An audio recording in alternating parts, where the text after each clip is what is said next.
Bonjour à toutes et à tous. Salut Alexandre.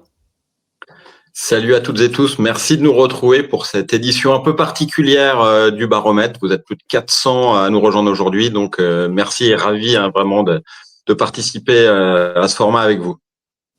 Et pour les plus assidus d'entre vous, pour celles et ceux qui nous suivent d'habitude, vous avez remarqué qu'on a la chance d'avoir avec nous Eric de Gatewire. Salut Eric. Bonjour Florian, bonjour Alexandre, et bonjour à toutes et à tous.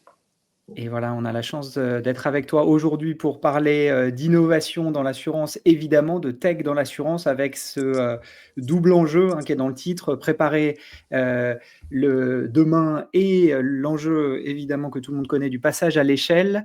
On a préparé évidemment un programme en 4 parties qu'on va détailler ensemble, évidemment. Donc voilà, on va parler de tendances d'innovation. On va revenir sur la grande conférence annuelle de Gatewire qui s'est tenue à Las Vegas il y a quelques jours. Et puis, on parlera ensuite d'innover dans l'incertitude du moment avec cet enjeu de faire autant que possible les bons choix tech dès aujourd'hui. Et enfin, élément très important, un petit retour cas d'usage concret avec un de tes clients, la Massif. Peut-être pour commencer, quand même, Eric, et pour celles et ceux qui ne te connaîtraient pas déjà, est-ce que tu peux dire quelques mots à la fois sur toi et puis évidemment sur Gatewire? Alors oui, donc je suis Eric Bretéché, donc je suis Product Marketing Manager sur le marché français. Et donc, je travaille pour Gatewire, qui est un éditeur de logiciels qui propose une plateforme qui permet aux assureurs de couvrir tout le cycle de vie d'une police d'assurance, donc depuis la définition des produits, la souscription, la gestion des sinistres, la facturation.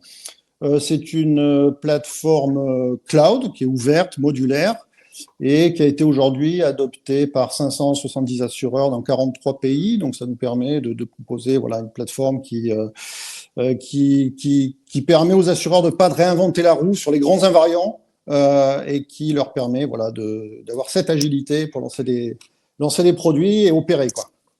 Top, et c'est ce qu'on va détailler dans la discussion. Et d'ailleurs, avant de se lancer dans la première partie qui vise justement à donner un peu quelques tendances sur ce qui se passe en termes d'innovation et tech dans l'assurance de manière globale, Alexandre, je crois que tu voulais dire quelques mots pour situer un peu la discussion et donner un peu de contexte.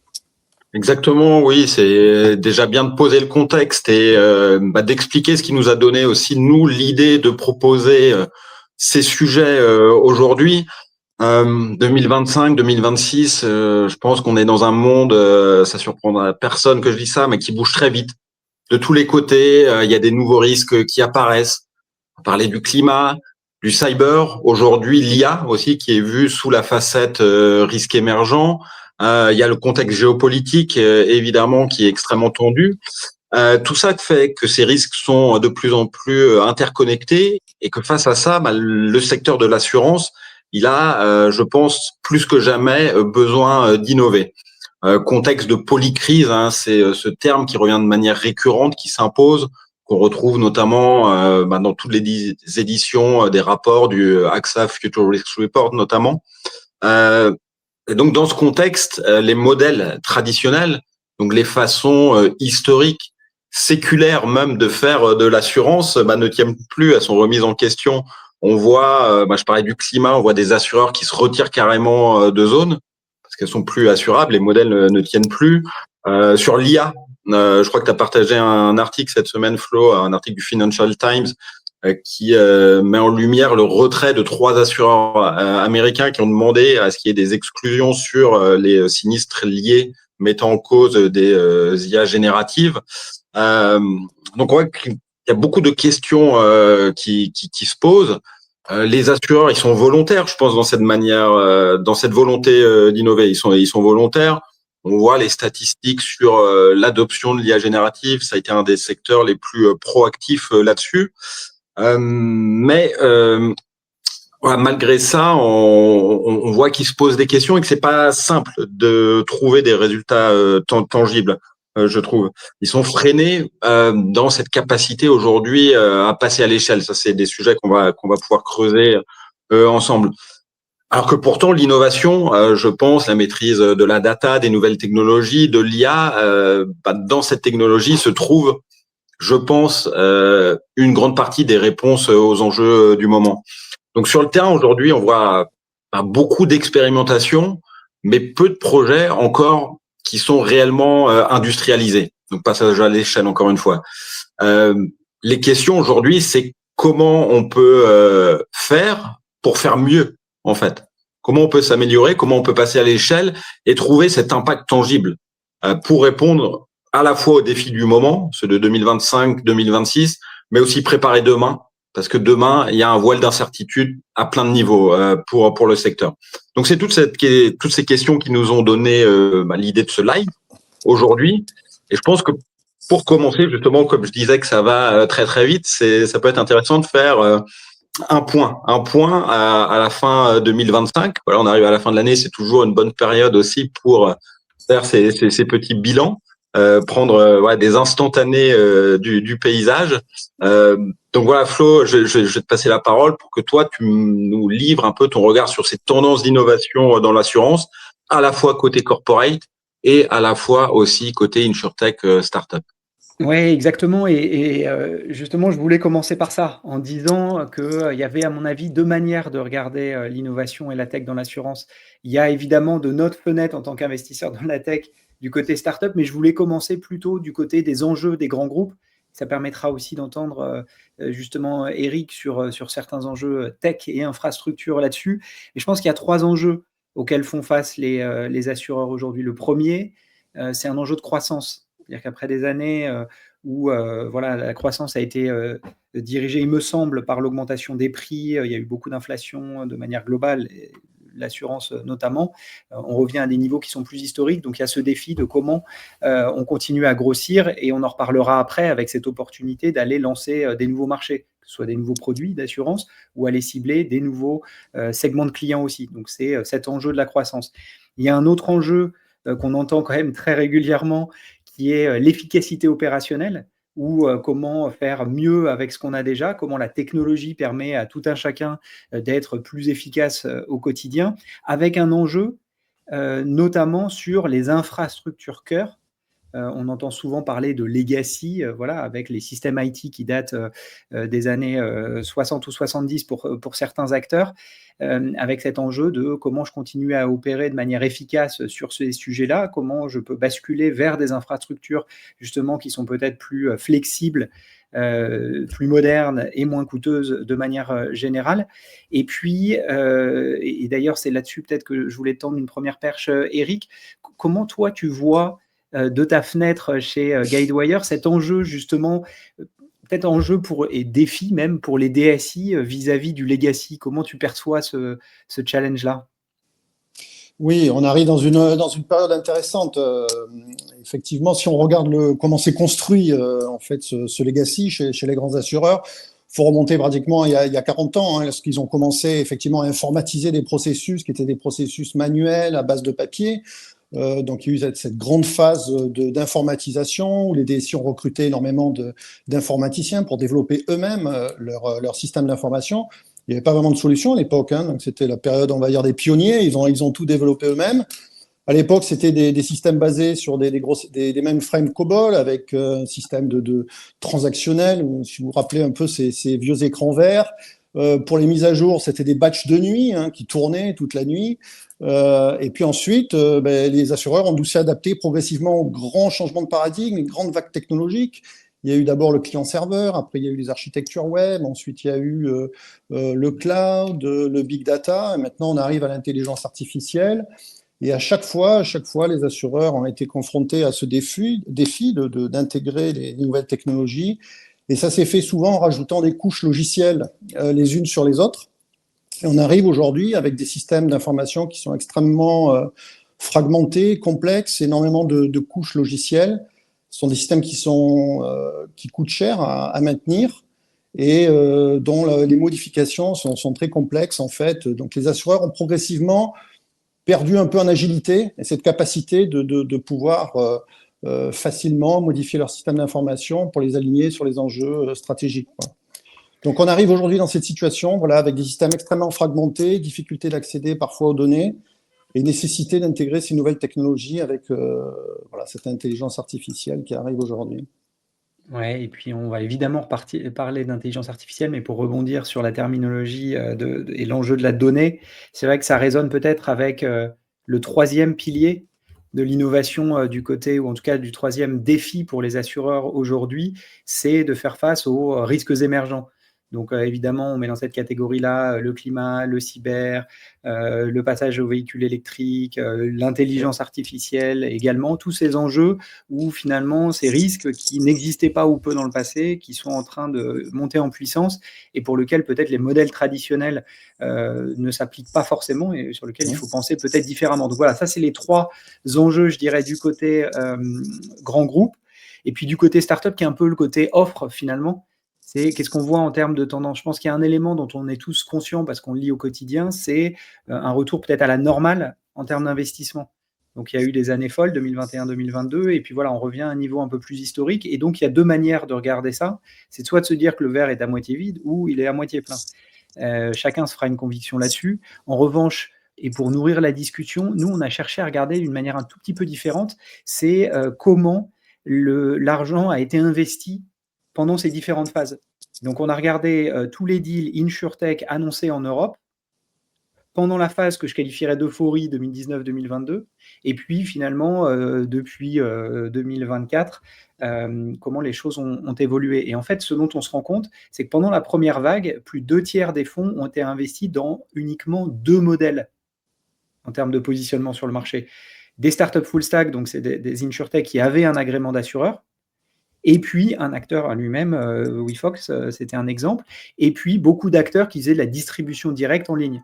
Donc voilà, c'était 2 seuls modèles qui attiraient 2/3 de l'argent. Et si on regarde depuis début 2024, en fait, il y a une bascule et c'est plutôt l'inverse maintenant. C'est-à-dire qu'il y a une plus grande diversité des positionnements, des business et des opportunités que sont en train de poursuivre les startups parce que 2/3 de l'argent est investi dans d'autres business models. Alors toujours un peu dans la distribution, mais plus sur des modèles d'assurance embarquée, donc de distribution indirecte, d'outils pour les courtiers aussi parfois, et puis, et surtout, beaucoup de startups qui adressent les autres pans de la chaîne de valeur.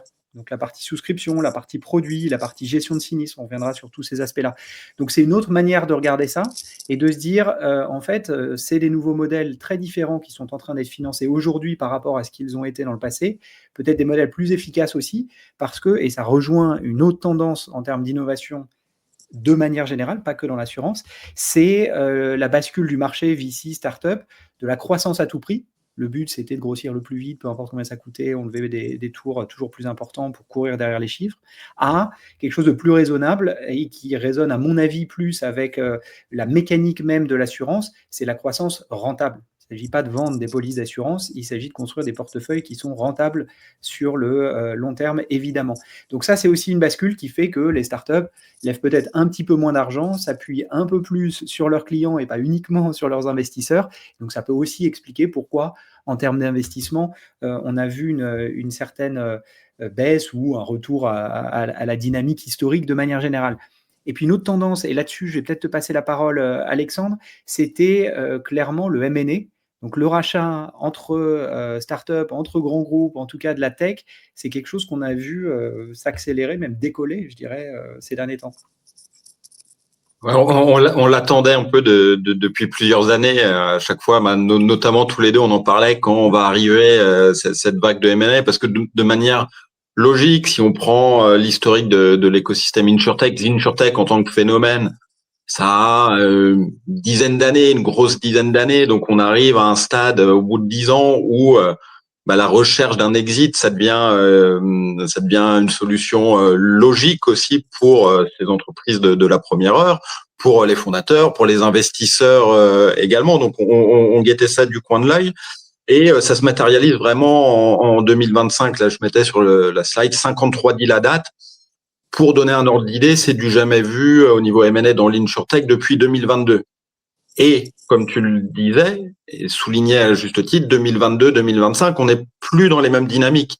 Ce qu'on pouvait voir entre 2022, 2023, 2024, c'était pas mal de rachats un peu à la casse pour certains. Il y a la fameuse affaire Luco qui a fait beaucoup de mal à l'écosystème, à cette affaire qui a été emblématique. Mais on était là sur ces insurtech B2C qui avaient peut-être pas forcément exactement le bon positionnement et le bon message au début, alors qu'en 2025, aujourd'hui, là, on a beaucoup de deals à lire de manière beaucoup plus positive, avec différentes typologies. Pour faire simple, on va pas prendre les deals un à un, mais les grosses catégories, on va avoir des gros qui achètent des insurtech pour muscler leur distribution. Emblématique cette année, c'est Munich Re qui a racheté Next Insurance, plus de 2 milliards. Donc c'est le premier gros exit significatif dans l'histoire de l'insurtech. Next Insurance qui est spécialiste des petites entreprises aux États-Unis. Il y a AXA aussi cet été, on n'en a pas tant que ça parlé, mais je pense que c'est assez significatif, qui a racheté Prima en Italie, donc pour muscler sa distribution directe. Donc voilà, là des gros avec des objectifs de distribution. On a aussi des assureurs qui viennent étoffer leur offre avec des produits innovants. Tu disais également que voilà, il y avait des insurtech qui se ciblaient aussi des marchés émergents qui étaient difficiles à adresser pour les assureurs. Et on voit que les assureurs viennent se nourrir de cette innovation aussi sur le terrain. Là, j'ai mis en exergue, par exemple, Zurich qui a acheté Box Insurance, qui est une insurtech canadienne spécialisée sur le cyber.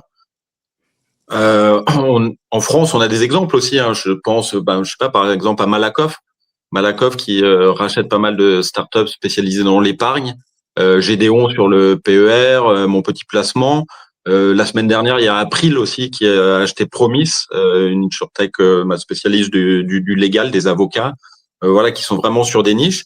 Et enfin, troisième tendance, c'est ces entreprises qui rachètent des enablers sur différentes briques. Je pense à DataVant qui a racheté Digital Hall aux États-Unis, spécialiste des claims en santé. Donc, on est vraiment sur un truc très précis. Moody's qui a mis la main sur Cape Analytics, donc spécialiste de la donnée géospatiale. Donc, il y avait plus de 70 millions, qui avait déjà pas mal de clients. Donc, c'est pas du tout une opération de rachat à la casse ici. Au contraire, ça vient enrichir les capacités de l'acheteur. On a eu, ce que tu connais très bien, puisque tu étais dans le dossier Flo, c'est Earnix qui a racheté Zelros. Earnix, qui était un spécialiste de pricing, underwriting, et là qui étoffe sa proposition de valeur en allant plus loin dans la chaîne avec un outil IA pour la relation client. Et on a bien sûr Guidewire, ça on va en parler en détail, qui cette année a frappé fort. Déjà au premier semestre en rachetant Quanti, la spécialiste du pricing, ça on va le détailler avec Eric, et qui à l'occasion de Connections aussi a annoncé une deuxième opération de M&A avec l'acquisition de ProNavigator qu'on va aussi détailler. Donc voilà. Justement, peut-être avant de revenir et de sauter sur le débrief, je dirais, de Las Vegas, où la deuxième annonce a été faite d'ailleurs, est-ce que, Eric, tu pourrais justement nous parler un peu du côté Guidewire, comment vous voyez le M&A, comment ça s'intègre finalement dans votre roadmap produit? Oui, alors en fait, nous, le cœur de notre activité, c'est fournir effectivement ce socle, hein, vous l'avez compris, pour couvrir tout le cycle de vie. Après, il y a certains sujets sur lesquels on n'a pas forcément vocation ni à développer nous-mêmes, ni à faire des acquisitions. On a tout un écosystème de partenaires InsurTech qui propose effectivement des solutions très spécialisées sur certains sujets.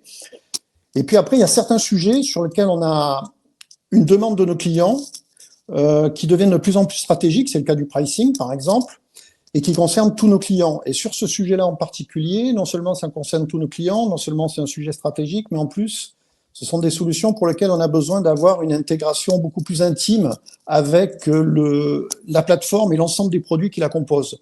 Le pricing, c'est typiquement ça. Donc là-dessus, on aura peut-être l'occasion de le détailler un peu, mais effectivement, là-dessus, on a eu véritablement, enfin, je pense que c'était stratégiquement important de faire cette acquisition. Sur la deuxième, sur ProNavigator, là aussi, c'était un sujet intéressant parce que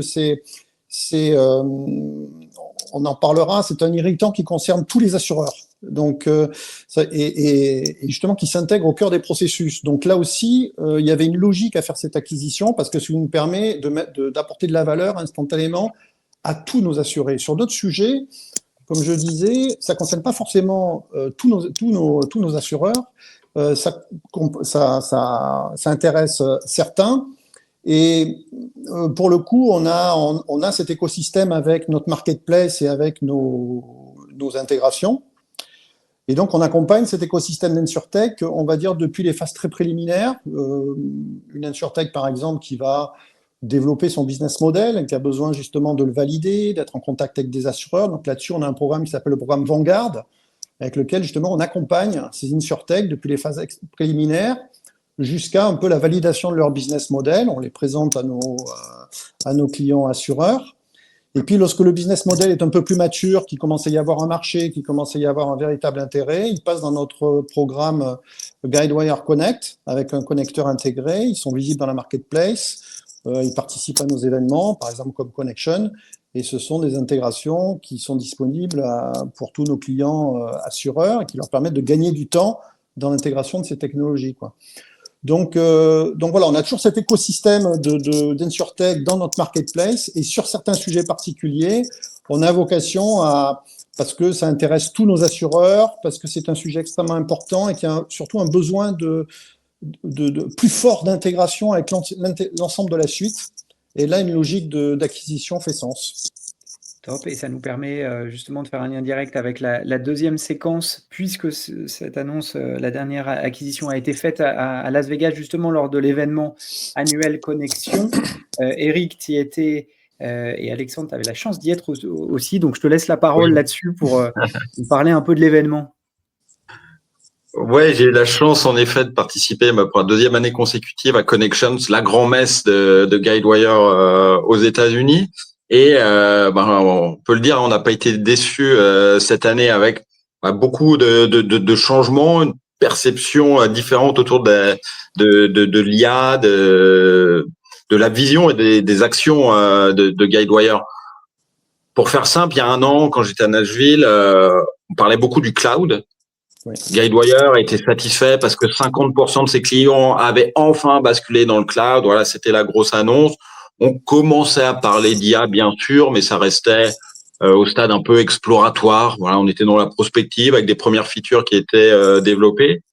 Et là, d'un coup, voilà, un an plus tard, on a basculé dans du très concret. Avec quatre annonces fortes. C'est le lancement d'un pricing center.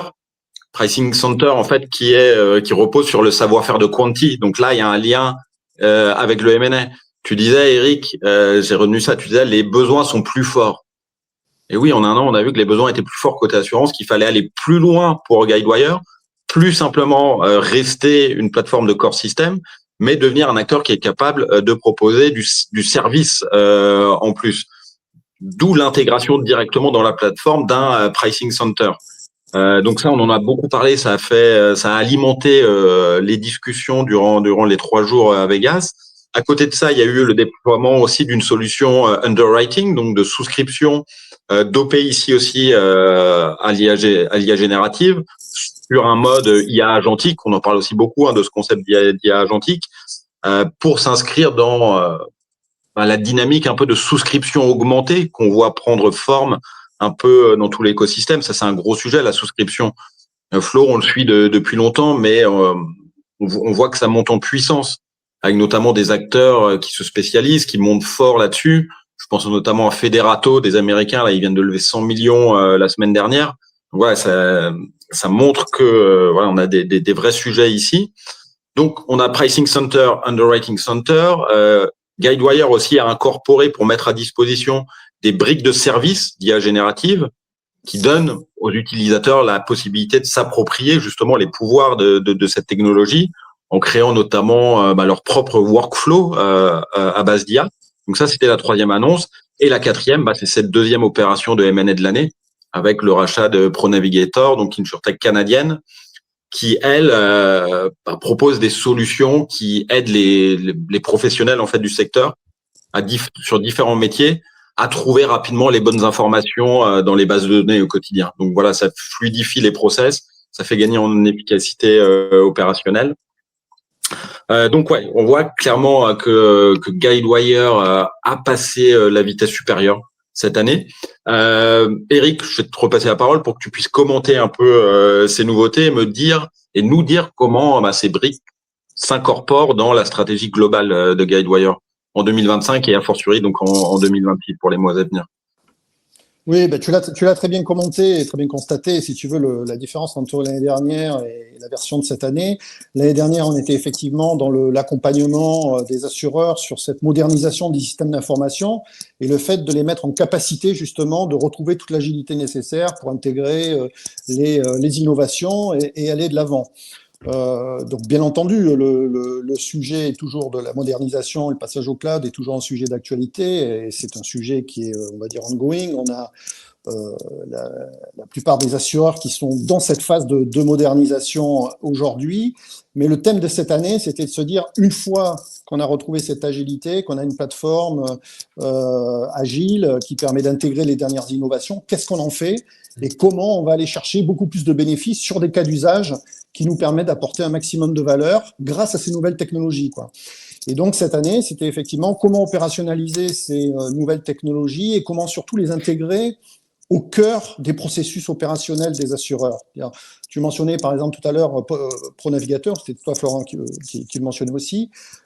L'idée c'est une base de connaissances contextualisée certes, mais l'idée c'est de mettre ça entre les mains d'un gestionnaire alors qu'il est en train de traiter un sinistre ou travailler sur une police. C'est-à-dire lui donner des informations contextuelles directement au cœur du processus et directement disponibles.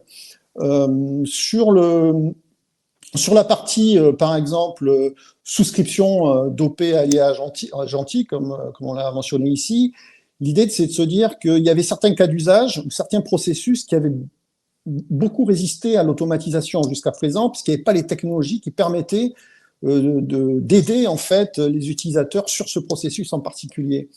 Et là, sur la souscription, notamment sur la ligne commerciale, on a plusieurs enjeux. On a l'enjeu d'avoir à traiter des informations, des mails, des documents qui arrivent sous différents formats et qu'il faut traiter assez rapidement. On a la relation entre l'assureur et les courtiers avec tous ces dossiers qui sont soumis et le besoin pour un assureur de répondre rapidement à son courtier. Et là, on a tout un tas de dossiers qui s'accumulent. Et l'idée, c'est d'être en capacité de choisir les bons risques pour apporter une réponse rapide au courtier.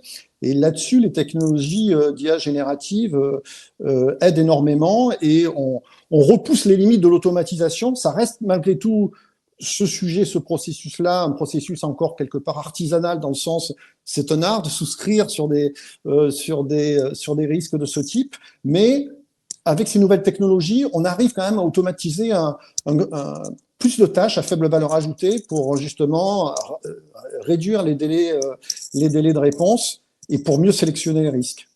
Alors, sur l'IA générative, sur le GenAI Services, on en parlera peut-être un petit peu plus tout à l'heure, mais là, l'idée, c'est véritablement de passer à l'échelle sur cette technologie-là, parce que un des sujets avec l'IA générative et l'IA agentique, c'est que pour être véritablement efficace, une fois de plus, il faut que ce soit intégré au cœur des processus. Et ces technologies ont énormément besoin de contexte pour pouvoir être efficaces. Alors, les contextes, ça veut dire accéder aux données, accéder aux documents, être en capacité d'interagir avec les systèmes. Et donc ça, c'est tout le sujet. Et puis, donc, on le voit d'ailleurs sur la partie basse ici, sur la partie en bas à gauche, on parle de ce contexte.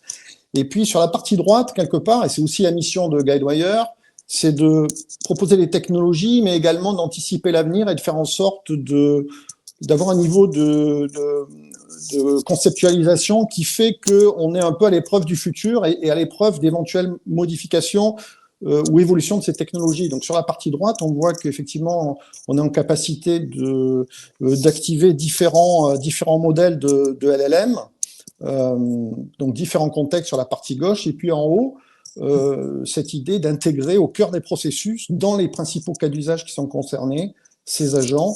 Donc voilà, donc ça a été effectivement une annonce importante. Et puis sur la dernière annonce, on en a parlé un peu effectivement sur la partie pricing. Là, il y avait un gros enjeu, alors qui est adressé par un certain nombre d'acteurs déjà, qui avait été identifié et qui a été adressé par un certain nombre d'acteurs. C'est ce gap qu'il y a entre les actuaires et l'informatique et le besoin de déployer des tarifs, des nouveaux tarifs très rapidement. Et là, on a un processus qui est entre guillemets un peu cassé, qui avait besoin d'être réparé, et donc assurer cette fluidité entre les actuaires qui travaille sur les données, sur des modèles de modélisation et la capacité de déployer très rapidement en production ces nouveaux tarifs sans passer par l'informatique pour cette partie intégration dans les moteurs de tarification. Donc là, on a une plateforme qui est extrêmement agile, qui a été développée par une équipe fantastique, là, comme tu le disais, chez Quanti, qui sont des actuaires qui ont une certaine intimité avec ce sujet-là, puisqu'ils l'avaient vécu. Et puis, ce besoin également d'intégrer cette brique de pricing avec les autres modules de la suite, notamment avec les modules qui permettent de définir les produits,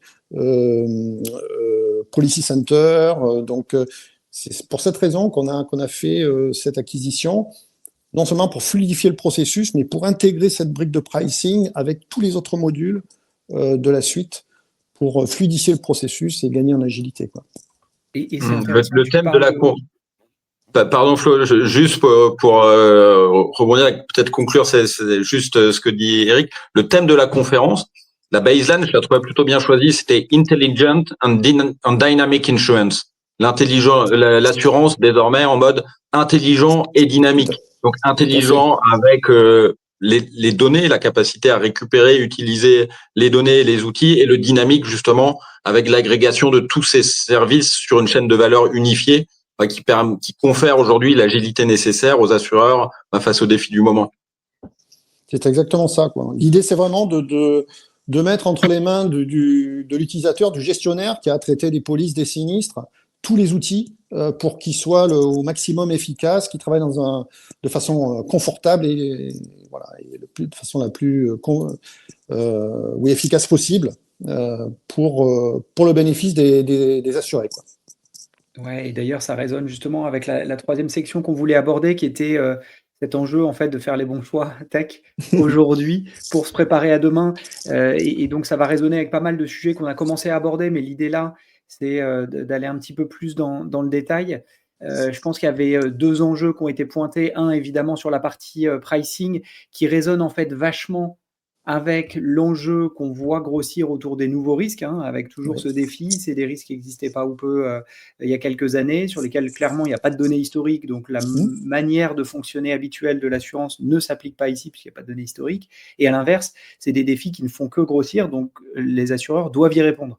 Et donc ça, c'est un premier enjeu, c'est comment je fais pour utiliser la technologie, pour essayer d'innover, de tester des choses sur ces nouveaux risques-là, sans savoir si j'y parviendrai, sans savoir s'il y a effectivement un marché. Donc, on doit être dans cet aspect de test and learn, je dirais. Et d'ailleurs, là-dessus, c'est une des premières jambes de Guidewire et du choix de la tech. C'est de se dire, voilà, comment Guidewire peut être utile à ses clients en matière, justement, d'innovation, de flexibilité, d'agilité. Je ne sais pas quel est le terme que toi tu utiliseras, mais voilà, Eric, ça serait intéressant de t'entendre aussi sur cette partie-là, qui est aussi dans l'ADN de Guidewire. Tout à fait. En fait, oui, l'agilité, je pense que c'est le bon terme, hein, c'est-à-dire ça traduit bien cette idée de pouvoir s'adapter rapidement aux incertitudes de marché. Et donc, tu le disais, hein, Florian, l'idée c'est de pouvoir développer rapidement de nouveaux produits, concevoir de nouveaux pricing, éventuellement les modifier rapidement. Et c'est tout l'intérêt de cette plateforme, justement, de donner cette capacité aux assureurs pour pouvoir aller vite dans la définition des produits, les pricing, la distribution omnicanal aussi. On voit bien sur toute la chaîne, hein, lorsqu'on conçoit un produit d'assurance, on a besoin de pouvoir facilement créer un nouveau produit. Ensuite, il faut créer le tarif. Ensuite, il faut pouvoir le distribuer via différents canaux en fonction du modèle de l'assureur. Et puis, il faut faire évoluer tout ça de façon dynamique et éventuellement pivoter si jamais on va dire cette nouvelle offre correspond pas forcément aux besoins du marché. Et donc, c'est tout l'enjeu de cette plateforme. C'est vraiment donner cette agilité aux assureurs, en tout cas leur redonner s'ils l'avaient perdu, et leur permettre justement de fluidifier tout ce processus de création d'un produit d'assurance, de distribution, et de mieux gérer les sinistres derrière. C'est vraiment le cœur de la stratégie de cette plateforme, quoi. Top. Et il y avait un autre enjeu. Donc ça, c'était finalement la première partie qui est un peu l'innovation, flexibilité. Puis il y avait un autre enjeu et qu'on voulait illustrer ici par l'intelligence artificielle, c'est que finalement, quand on regarde un peu ce qui se passe en termes d'IA dans l'assurance, et je crois que c'était un graphique du BCG qui montrait qu'effectivement l'assurance était plutôt en pointe comparée à d'autres industries en termes d'initiatives IA. Ouais. En revanche, quand on regardait la maturité des projets, on était plutôt encore en phase de test sur cette partie-là, donc phase de test qu'on a évoqué sous l'angle des nouveaux risques juste avant. Mais ça va être un défi, et c'est peut-être le défi du moment sur l'IA dans l'assurance, c'est le passage à l'échelle. Et là, on voulait illustrer justement à nouveau du côté startup avant de t'entendre sur comment Guidewire permet aussi ce passage à l'échelle sur cette thématique de l'IA. Mais c'était les différentes tendances qu'on voit en termes d'IA dans l'assurance. Donc, il y en a une qui est sur les nouveaux risques, c'est la colonne tout à droite. Et puis après, on voit deux modèles qui sont quasiment équivalents en termes de nombre de startups qui lèvent de l'argent et qui se positionnent. C'est des acteurs qui ont plutôt une démarche, je dirais, make, c'est-à-dire qu'ils n'ont pas une proposition de valeur évidente, ils n'adressent pas un pain point en particulier, mais voilà, ils proposent de co-construire finalement avec leurs clients de l'assurance. Donc là, ça a l'avantage de signer beaucoup de logos rapidement, peut-être un enjeu sur le moyen long terme de comment je reste connecté à l'assureur, comment je mesure le ROI sur cette démarche-là, alors que je n'ai pas fait de promesse au départ. Et puis une autre catégorie, un petit peu plus peut-être classique, qui elle utilise la techno AI pour adresser un pain point en particulier, avec un cas d'usage spécifique. Et donc effectivement, là, on retombe dans des process de vente qui sont plus longs, de vente de logiciels aux acteurs de l'assurance. En revanche, probablement plus facile de démontrer le ROI puisqu'on a fait une promesse au départ. Donc voilà, make or buy, on a les deux initiatives. Est-ce que l'une prendra le pas sur l'autre? On n'en sait rien. Il y a les deux qui existent aujourd'hui. Et justement, sur Guidewire, il y a cet enjeu de passage à l'échelle. Tu as commencé à l'évoquer un tout petit peu tout à l'heure en montrant les forces, comment vous, la partie Gen AI chez Guidewire était constituée, mais en particulier sur le passage à l'échelle, comment tu vois ça de la fenêtre de Guidewire?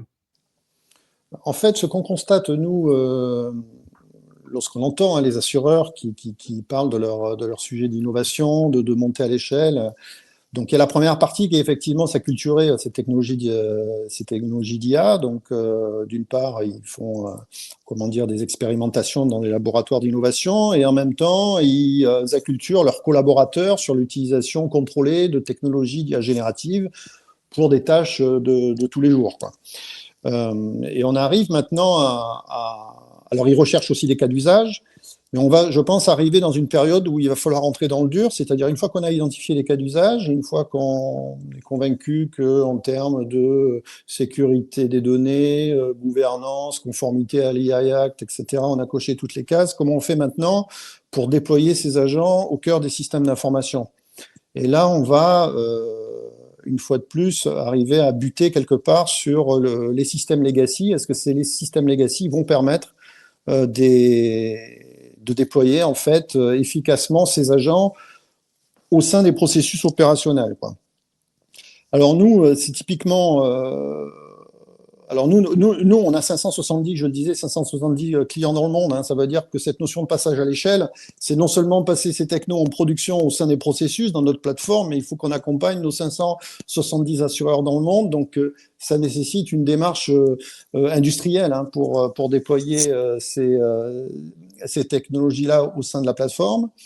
Et effectivement, les clients qui utilisent nos plateformes sont en meilleure position pour utiliser ces technologies à l'échelle, puisque précisément, nous avons fait le travail d'intégrer ce framework agentique qu'on a vu tout à l'heure au sein de notre plateforme et de nos applicatifs, ce qui fait que nos clients peuvent en bénéficier rapidement.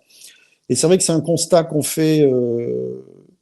je pense non seulement les assureurs, mais beaucoup de cabinets de conseil. Il y a énormément de publications en ce moment sur ce sujet-là. C'est que tous les assureurs, quelque part, veulent adopter l'IA, mais sont confrontés à ce passage à l'échelle et à bénéficier de toute la valeur que peut apporter ce type de technologie.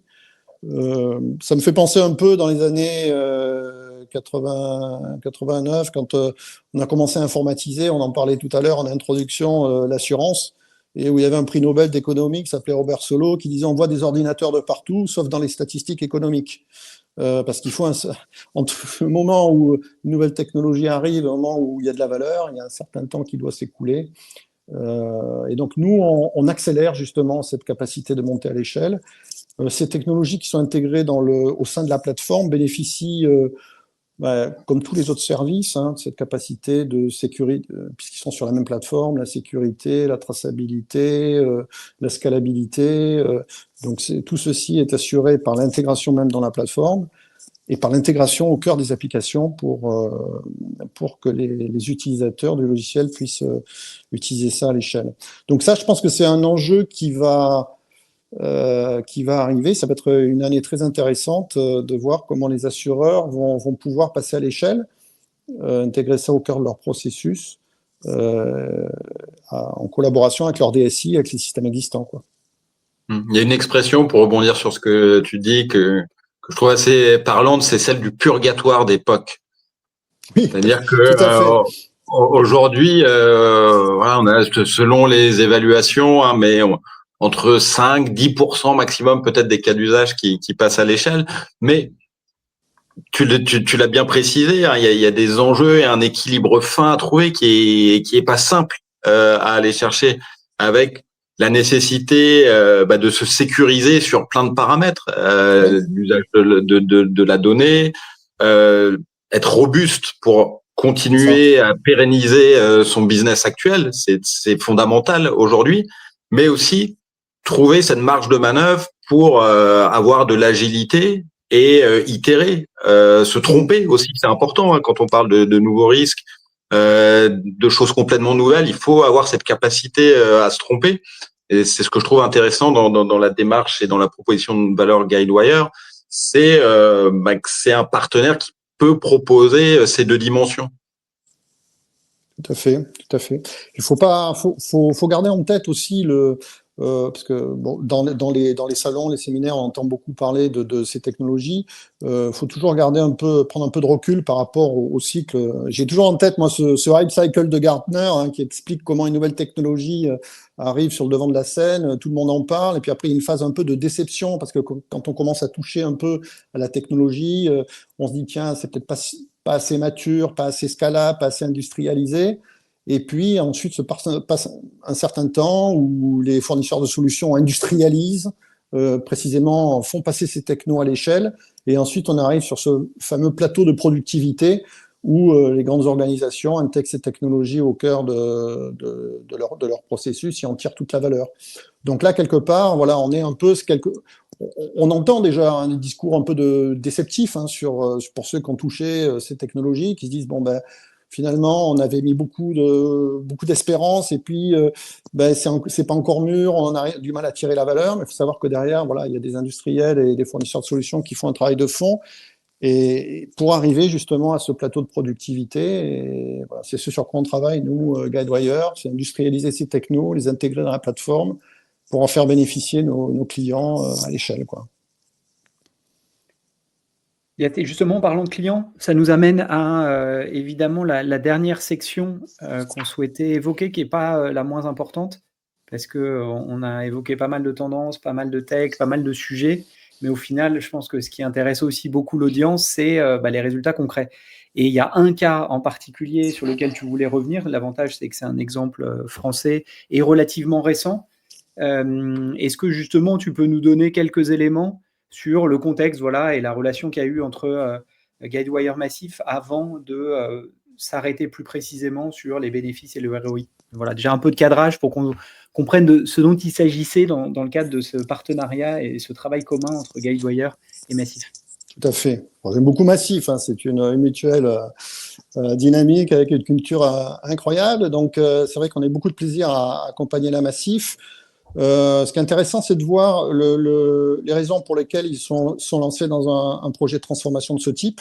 Comme on l'expliquait en introduction, ils avaient un système legacy qu'ils avaient développé pendant des années. Je pense qu'ils avaient une DSI qui était extrêmement efficace et qui avait, au fil des années, optimisé aux petits oignons ce système d'information, beaucoup d'automatisation. Et ça répondait à un besoin qui était relativement stable dans leur activité. Ils étaient relativement satisfaits de ce système d'information. Je dis relativement parce qu'en termes de maintenance, ça coûtait quand même un petit peu cher. Et puis, ils ont été confrontés quelque part à un sujet qui était le besoin de développer des offres en marque blanche pour d'autres assureurs, donc développer de nouveaux types de partenariats, quoi. Et là-dessus, ils ont fait le constat que le système d'information qu'ils avaient développé n'était pas prévu pour ça, que ça allait être compliqué, et que c'était peut-être aussi l'occasion de remettre le sujet de la modernisation du système d'information sur la table, et que là, il y avait un besoin urgent. Donc, par rapport à ça, il y avait plusieurs alternatives possibles, hein, soit de se dire on va redévelopper progressivement ou plus rapidement possible le système d'information. Donc, ils se sont dit que c'était plus tellement leur stratégie, soit se tourner vers un fournisseur du marché. Et là-dessus, je pense qu'ils ont pesé aussi, ils ont cherché des fournisseurs de solutions, soit de solutions de prémisse, soit dans le cloud. Ils sont arrivés assez rapidement à la conclusion que l'avenir, c'était le cloud pour sa capacité à bénéficier rapidement de dernières innovations. Donc voilà, donc ils ont choisi Guidewire. On est très fiers de ce choix. Il faut dire que c'était un choix qui était ambitieux, courageux à l'époque. C'était un peu pionnier, hein, sur ces sujets en France et en Europe, même si maintenant, comme on l'a dit tout à l'heure, il y a un véritable mouvement de fond dans ces sujets de modernisation de systèmes d'information. Donc il y a notamment eu cette année à Las Vegas 4 assureurs européens qui sont allés témoigner d'une expérience similaire, hein, à la Massif, de modernisation de leur système d'information, passage dans le cloud, avec des insights très intéressants sur ces sujets de transformation. Donc voilà, donc un choix extrêmement ambitieux de la part de la Massif, et ensuite ils ont fait des choix extrêmement pragmatiques aussi, de migrer progressivement des lignes de métier, les unes après les autres. Et donc, il y a plusieurs approches dans ces sujets de modernisation. Soit on dit, je commence par moderniser, par exemple, la gestion de sinistres sur toutes les lignes, et puis après, ça sera la gestion des polices, etc. Ou alors, on se dit, je bénéficie de l'intégration de toute la chaîne, et on prend une ligne de business et on la modernise. Donc, c'est ce qu'ils ont choisi de faire. Ils ont commencé par la ligne de business de flotte. Ensuite, ils ont fait l'auto personnel. Là, ils ont lancé effectivement la ligne de business MRH sur le cloud. Là-dessus, ils ont bénéficié de la plateforme Guidewire sur la partie Jutro, justement, qui est la plateforme digitale intégrée, la plateforme. Donc là, ils ont bénéficié effectivement de cette capacité à développer rapidement des on va dire, des expériences digitales avec ce module intégré. Et donc là, ils se retrouvent dans cette situation. Ils sont maintenant en capacité de se projeter vers l'avenir. Ils ont retrouvé une agilité, une capacité de développer rapidement des nouvelles lignes de produits, avec d'autres sujets qui vont venir. Ouais, c'est intéressant. Je retiens une chose dans ton discours. Tu disais oui, c'est un choix courageux. En effet, pour se lancer dans de tels chantiers, il faut de l'audace, du courage. Il faut bien s'imaginer la chose, hein. Modifier comme ça un système d'information, c'est un peu comme si vous changiez le moteur d'un avion en plein vol, en fait. C'est ultra complexe. Il faut pas se tromper, ça peut coûter très cher. J'ai l'exemple d'un acteur canadien qu'on citera pas, mais qui a fait les mauvais choix au départ, qui s'est lancé dans un projet de 300 millions d'euros, qui a dilapidé les 2/3 avant de tout arrêter. Voilà, donc c'est des choix structurants pour l'avenir. Donc on n'y va forcément pas à la légère. Et donc, voilà l'exemple de la Massif qui, elle, avait injecté quasiment 500 millions dans ce projet au long cours, je trouve, est assez parlant. Est-ce que tu peux nous parler un peu, Eric, des leviers technologiques qui, pour toi, ont été les plus différenciants avec le choix de Guidewire ?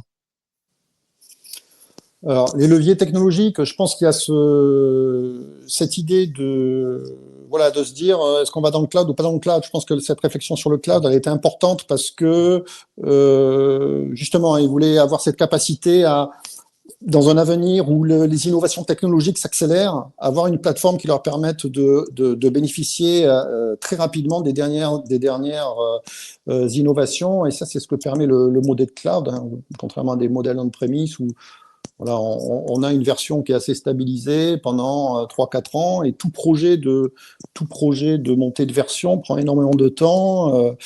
C'est assez risqué, ça perturbe les opérations. Avec le cloud, on a cette idée d'amélioration continue. Donc je pense que ça a été cet élément-là, l'idée de rester constamment à jour, quoi. C'est aussi cette idée-là, d'éliminer un peu cette notion de legacy, en se disant, voilà, j'ai une plateforme qui peut être maintenue constamment à jour. Et ça, c'est un concept important. Après, il y a des considérations qu'ils ont mis en œuvre aussi, et je pense que c'est des enseignements qu'on retrouve un peu dans tous les témoignages des assureurs européens également qui ont partagé leur expérience, et de se dire, c'est un peu comme avec l'approche ERP, c'est-à-dire quand je prends une application, je me dis, est-ce que je veux redévelopper à l'identique les anciens processus, ou est-ce que je pars dans la solution out of the box, justement tout l'intérêt d'avoir une solution qui est fournie, qui répond aux principaux invariants, même si ça répond à 70% ou 80% des besoins. Derrière, on fait de la customisation sur les 30% qui restent, mais on part déjà de cette plateforme standard pour aller vite et pour itérer à partir de cette plateforme standard. Et ça, c'est un témoignage qu'on a retrouvé sur les 4 assureurs européens qui ont témoigné à Las Vegas cette année. C'est cette idée de se dire, quand on sort d'un legacy, qu'on prend une solution du marché, c'est de se dire pourquoi on a choisi une solution du marché pour bénéficier on va dire, de ce qui est apporté par cette solution, et ensuite itérer progressivement et intégrer les spécificités, etc. Et ça, c'est une approche également qu'avait mis en œuvre la Massif, et pour lesquels... Alors, pourquoi je dis que c'est pionnier et que c'était courageux, c'est parce que ils avaient été confrontés à l'époque à ce mur, quelque part, de se dire on a besoin de développer de nouveaux partenariats, donc ils étaient obligés d'y aller. Maintenant, aujourd'hui, on va dire c'est de moins en moins risqué, surtout quand voilà, il faut bien choisir ses partenaires. On pense que si vous choisissez Guidewire, vous choisissez le bon partenaire parce que voilà, on a mené énormément de projets de transformation, et puis on a cet écosystème aussi de partenaires intégrateurs qui sont certifiés et qui sont capables d'accompagner les clients dans la gestion du changement, qui est un aspect extrêmement important aussi, quoi. L'intégration et gestion du changement. Et ça veut dire que le niveau de risque maintenant diminue. On n'est plus un peu dans le même contexte que lorsque Massif a choisi. Cette année, je pense que les assureurs qui veulent se lancer dans ce genre de projet de transformation, on va dire, sont dans un contexte moins risqué qu'il y a 2 ou 3 ans.